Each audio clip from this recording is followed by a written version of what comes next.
दो main nucleic acids होते हैं, डीएनए और RNA. DNA deoxyribonucleic acid, RNA ribose nucleic acid. Basically ये जेनेटिक इन्फॉर्मेशन को स्टोरेज करते हैं, ठीक है। अब अगले बार देते हैं कि हम डीएनए क्या होता है कि पहले सबसे पहले डीएनए की ट्रांसक्रिप्शन होती है, फिर वो आरएनए में तब्दील होता है और आरएनए से ट्रांसलेशन होती है तो वो प्रोटीन बनता है। इस पूरे प्रोसेस को हम सेंट्रल डॉग्मा कहते हैं।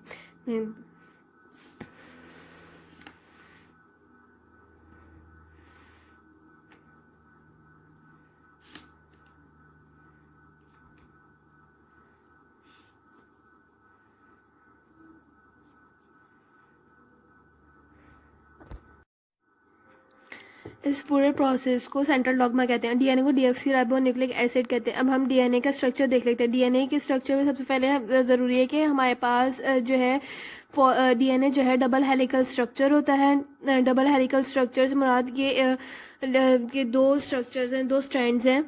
ये एक स्ट्रैंड है, ये दूसरा स्ट्रैंड है। ये दोनों कंबाइन करके फॉर्म बनाते हैं डबल हेलिकल स्ट्रक्चर। कुछ इस तरह का होता है डबल हेलिकल स्ट्रक्चर, क्योंकि ये दोनों एक ही पॉइंट पे सर्कुलेट करते हैं, एक पर उसको हेलिकल एक्सिस कहते हैं और ये डबल हेलिकल स्ट्रक्चर बनाते हैं। अब क्या होता है कि डीएनए में डीएनए जो है पॉलीमर है।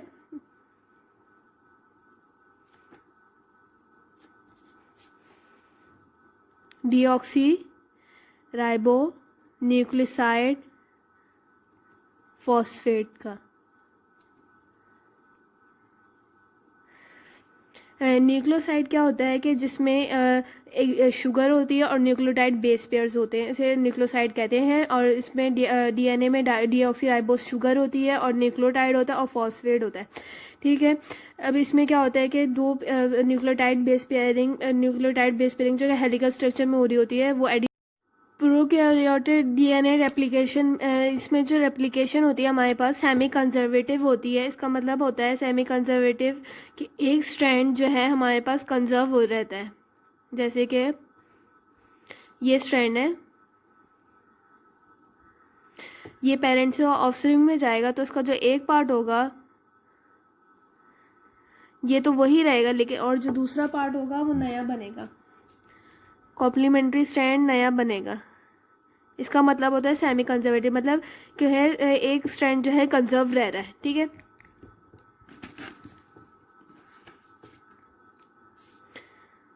प्रोकैरियोटिक डीएनए रेप्लिकेशन में हम अभी प्रोकैरियोट्स में हम बात कर लेते हैं ईसेचुरेचिया कोली की। प्रोकैरियोट्स में जो है, हाँ, बेसिकली प्रोकैरियोटिक डीएनए रेप्लिकेशन के 8 मेन स्टेप्स हैं। अगर इसको याद रख लिया जाए तो हम step by step easily cover कर सकते हैं। प्रोकैरियोटिक डीएनए रेप्लिकेशन के 8 मेन स्टेप्स हैं, हम स्टेप वाइज चलेंगे। स्टेप नंबर 1 है कि कॉम्प्लीमेंट्री स्ट्रैंड सेपरेशन। मैं पहले इसमें सारे स्टेप्स लिख लेती हूँ, फिर आपको 1 बाय 1 बताती हूँ। ये 8 मेन स्टेप्स हैं जो कि प्रोकैरियोटिक डीएनए रेप्लिकेशंस के लिए ज़रूरी हैं। पहले देखिए, नंबर 1 स्टेप है complementary strand separation. Second step है replication fork formation. Third step है direction of DNA replication. Fourth step है आरएनए प्राइमर। फिफ्थ स्टेप है चेन इलोंगेशन। सिक्स स्टेप है RNA primer excision. Seven step है DNA ligase and आखिरी step है termination, ठीक है। अब हम 1 बाय 1 हर स्टेप को देखते हैं कि स्टेप नंबर 1 है कॉम्प्लीमेंट्री स्ट्रैंड सेपरेशन। इसका मतलब क्या है कि जब तक हमारे पास डीएनए की रेप्लिकेशन नहीं होगी, जब तक के हम दोनों स्ट्रैंड्स को, ये जो दोनों स्ट्रैंड्स हैं इन दोनों को सेपरेट नहीं कर देते, तब तक इसकी रेप्लिकेशन नहीं होगी। अब इसको इन दोनों को स्टेप अलग करने के लिए, सेपरेट करने के लिए एक बेसिक होने के हम एक न्यूक्लियोटाइड सीक्वेंस को सर्टेन न्यूक्लियोटाइड सीक्वेंस को तो मैक्सिमम करते हैं, सर्टेन को लेते हैं और इसको मेल्ट करते हैं ताकि जो है दोनों के जो अनवाइंड, इनके दरमियान जो बॉन्डिंग है वो टूट जाए और ये दोनों अनवाइंड हो जाए। कॉम्प्लीमेंट्री स्ट्रैंड सेपरेशन का मैन याद रख लें, मेल्ट इसलिए कहते हैं क्योंकि इसको जब तक हम हीट नहीं करेंगे तो हीट प्रोवाइड ये नहीं टूटेगा, इनके बीच के जो बॉन्ड्स हैं वो नहीं टूटेंगे, इसलिए आप फर्स्ट स्टेप के लिए याद कर लेंगे melt. Second step replication fork formation. इसके मजीद स्टेप्स हैं, इसको अभी हम देखते हैं।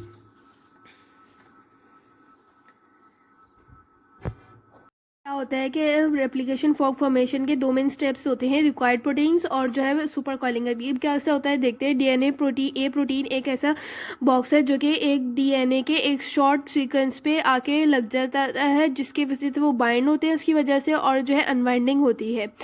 Unwinding, let me show you.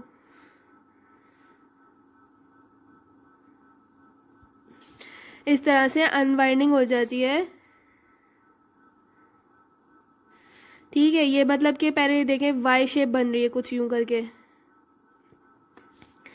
DNA proteins के साथ आगे लगते हैं, ए प्रोटीन्स एक सीक्वेंस के साथ आके लगते हैं और उसकी अनवाइंडिंग के लिए शुरू कर जाते हैं। फिर डीएनए हेलिकेज जो है कैंची की तरह इसको काट देता है डीएनए सीक्वेंस को, ठीक है। और single stranded DNA binding protein जो है फर्दर हेलिकेज के बाद एंजाइम के साथ बाइंड होते हैं और इसकी हेल्प फॉर्मेशन में हेल्प कराते हैं। अब क्या होता है कि ये तो अलग हो जाते हैं। जब ये अलग हो जाएंगे तो ये ऐसे नहीं रहेंगे, ये तो सुपर कॉइल्स, मतलब ये तो कॉइल के फॉर्म में यूं हो जाएंगे या डिफरेंट तरीके से कॉइल्स बनना शुरू हो जाएंगे, क्योंकि ये दोनों हेलिकल स्ट्रक्चर में थे। जब इन दोनों को तोड़ा गया तो ये सीधा स्ट्रैंड के तौर पे नहीं रहेंगे, या तो इसकी यूं कॉइलिंग हो जाएगी, डिफरेंट तरीके से इनकी कॉइलिंग हो जाएगी। अब हमारे पास क्या है, हमें इसको सही से तोड़ना था ताकि हम इसके रेप्लिकेशन कर सके। अब जो है सुपर कॉइल हो गए, सुपर कॉइल हो जाएंगे तो भी जो है डीएनए रेप्लिकेट नहीं हो पाएगा।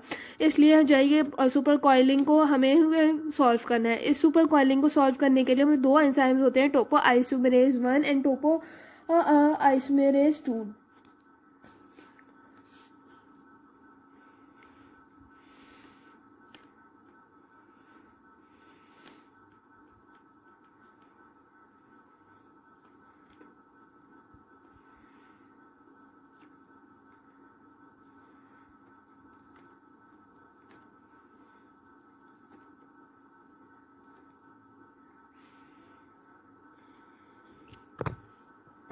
क्या होता है कि जो कॉइल्स होते हैं, जो कॉइल्स बने हुए होते हैं, वो भी 2 तरह के कॉइल्स होते हैं। या तो एक वो बहुत कंजेस्टेड टाइप कॉइल्स बन जाएंगे, जैसे एक धागा होता है।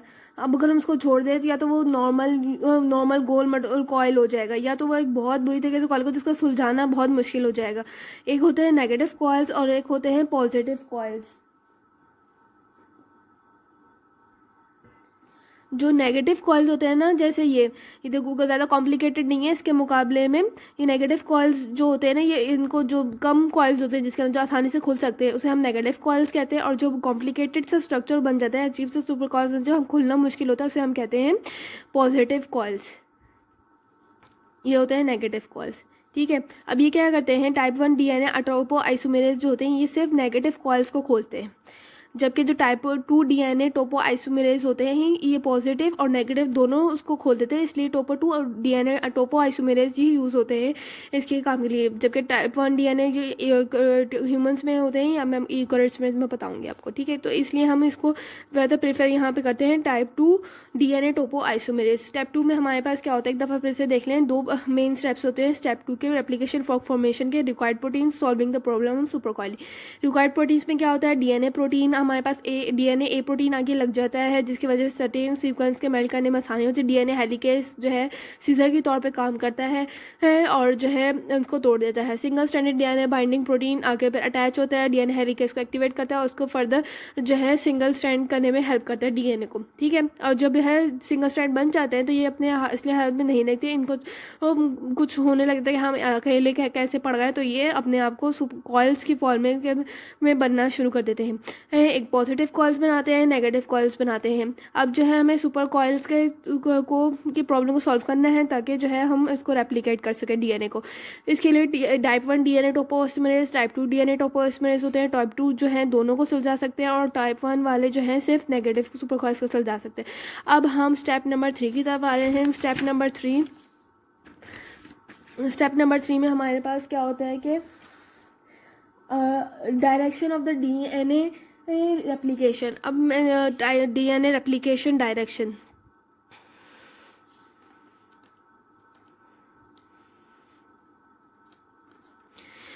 कार्बन नंबर 3 से 5 तक बॉन्ड बनता है। एक मॉलिक्यूल के डीएनए मॉलिक्यूल होता है डीएनए में 3 to 5 का बनकर फॉस्फोडाइस्टर बॉन्ड बनाते हैं शुगर्स के बीच में। अब जो लेकिन एक स्ट्रैंड है उसमें 3 to 5 बनेगा, तो जो दूसरा पेयर होगा वो ऑटोमेटिकली जो उसके साथ पैरेलल होगा वो कौन सा होगा, वो होगा उसका ऑपोजिट होगा 5 to 3, तभी इनके दरम्यान बॉन्डिंग हो सकेगी ना। ठीक है, अब डायरेक्शन में क्या होता है कि एक फ्रेगमेंट बना हुआ है, ये एक है, इसका हमने सुपर कॉइल्स बनाए थे ना, अब इसके दूसरे की बनानी हम ये समझें कि एक ये डी स्ट्रैंड है, अब इसकी दूसरे की बनाएंगे जो different and single stranded Okazaki fragments, DNA के फ्रेगमेंट्स को ओकाजाकी फ्रेगमेंट्स कहते हैं।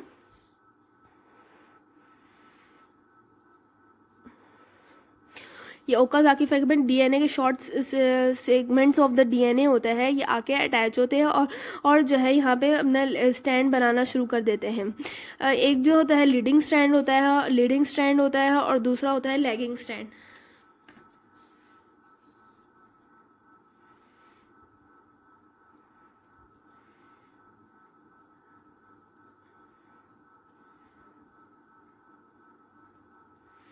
लीडिंग स्ट्रैंड में क्या होता है कि एक डीएनए टेम्पलेट जो है कंटिन्यूस फॉर्मेशन हो जा रही है, उसमें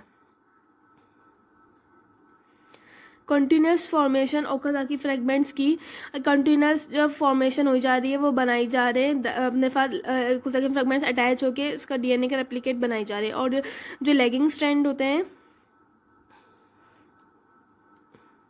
कंटिन्यूस डिसकंटिन्यूस फॉर्मेशन होती है इनमें।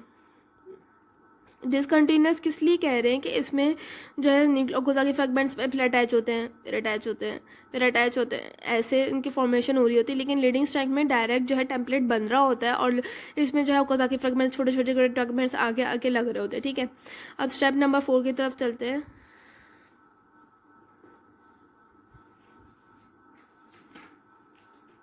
स्टेप नंबर 4 में क्या होता है, आरएनए प्राइमर। बेसिकली मैं एक दफ़ा आपको लीडिंग स्ट्रैंड और लैगिंग स्ट्रैंड की डायग्राम दिखा देती हूँ। This one replication fork Okazaki fragments, ये है लैगिंग स्ट्रैंड और ये है लीडिंग स्ट्रैंड। ठीक है, अब आरएनए प्राइमर की बात कर लेते हैं। आरएनए प्राइमर क्या है, एक ऐसा सब्सटेंस है जो कि आपको न्यूक्लियोटाइड पेयर्स के न्यूक्लियोटाइड पेयर्स देता है, जैसे 10 nucleotide pairs, second nucleotide pairs. अब ये जो कुछ ओकाजाकी फ्रेगमेंट्स रेप्लिकेशन फोक बन रहे होते हैं उसमें आके आरएनए प्राइमर आके लग जाता है और उनको न्यूक्लियोटाइड जहाँ ज़रूरत होती है वहाँ न्यूक्लियोटाइड्स देता है। 10 न्यूक्लियोटाइड बेस पेयर्स 10 उनके हेल्प करता है फॉर्मेशन में। अब आरएनए प्राइमर भी दो होते हैं, एक आरएनए प्राइमर होता है, एक होता है प्राइमेस और दूसरा होता है प्राइमोसोम।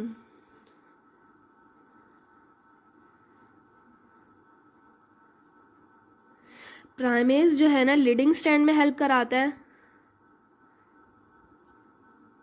और जो प्राइमोस होता है ना वो लैगिंग स्ट्रैंड में हेल्प कराता है स्ट्रैंड बनने में। ठीक है, अब हम स्टेप नंबर 5 की तरफ चले आते हैं। स्टेप नंबर 5 में है चेन इलोंगेशन। फिफ्थ स्टेप है हमारे पास चेन इलोंगेशन। अब चेन इलोंगेशन में क्या होता है, डीएनए पॉलीमरेज 3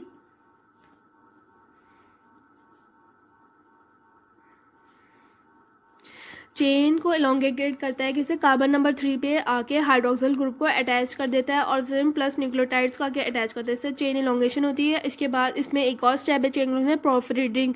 प्रोफरीडिंग का मतलब ये है कि जो है एक डीएनए न्यूक्लियोटाइड पेयर को जो है ना जो स्ट्रैंड बन जाता है उसको सही तरीके से पढ़ नहीं पा रहा होता उस स्ट्रैंड को, न्यूक्लियोटाइड सीक्वेंस को, इस वजह से उसमें कुछ आरएनए प्राइमेस ज़्यादा न्यूक्लियोटाइड्स ऐड कर देता है या कम, तो उसमें अगर एडिशन होती है तो उसको निकाल देता है। एक्सोन्यूक्लियस एक्टिविटी रखता है डीएनए पॉलीमरेज 3, तो उसको एक्सोन्यूक्लियस इसको एक्स्ट्रा बेस पेयर्स को निकाल देता है। फिर हमारे पास सिक्स्थ स्टेप आता है आरएनए प्राइमेस को हटाने, आरएनए प्राइमेस प्राइमर एक्ससिजन। इसका मतलब क्या होता है कि हमारे पास जो आरएनए प्राइमर का काम क्या होता है कि न्यूक्लियोटाइड बेस पेयर्स को प्रोवाइड करना। हमने देखा था अभी पिछले स्टेप में कि हमने देखा था कि इसका काम होता है आरएनए प्राइमर का कि ये न्यूक्लियोटाइड पेयर्स जो है प्रोवाइड करता है ताकि जो है उसके स्ट्रैंड बनने में हेल्प हो सके। तो ये बार बार अगर प्रोवाइड करता रहेगा तो ये मुश्किल हो जाएगा ना, मतलब स्ट्रैंड जो है कॉम्प्लेक्स टाइप हो जाएगा कि नहीं पड़ा हो जाएगा, गलत म्यूटेशन हो जाएगी या ज़्यादा हो जाएंगे उसके अंदर न्यूक्लियोटाइड बेस पेयर्स, हमें एक सीक्वेंस में चाहिए। तो इसे आरएनए प्राइमर एक्ससिजन एक्सोन्यूक्लियस के ज़रिए इसको निकाल दिया जाता है। जो न्यूक्लियस एंजाइम है इसके ज़रिए आरएनए प्राइमर को हटा दिया जाता है और डीएनए उसकी जगह प्लेट्स हो जाता है। 7th स्टेप में हमारे पास क्या होता है, डीएनए लाइगेज। डीएनए लाइगेज का काम होता है जोड़ना। वो जो फॉस्फोडाइस्टर बॉन्ड था ना बिटवीन 5 और 3, जब ये एक नया बेस पेयर बन गया है तो ये फॉस्फोडाइस्टर बॉन्ड को बनाता है between the two molecule C5 to C3 हमने देखा था, उसको बनाने में हेल्प करता है हमारे फॉस्फोडाइस्टर डीएनए लाइगेज, मतलब पूरा अच्छी तरीके से सील कर देता है डीएनए टेम्पलेट को जो कि बना हुआ होता है, जो डीएनए पहले से होता था और एक डीएनए जो हमने जो रेप्लिकेट हुआ अभी, उन दोनों को अच्छे से कॉयल करने में हेल्प करता है। ठीक है, 7th स्टेप, 8 आखिरी स्टेप है टर्मिनेशन। टर्मिनेशन जो है एक सब्सटेंस की वजह से होती है रेप्लिकेशन इन प्रोकैरियोट्स में, वो होती है terminus utilization substance. Terminus utilization substance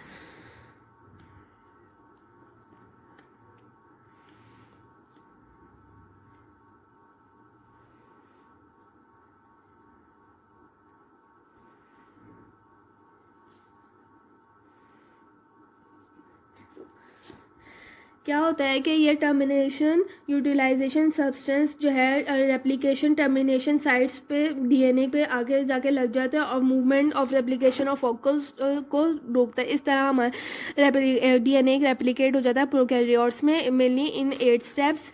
हम एक दफ़ा फिर से देख लेते हैं।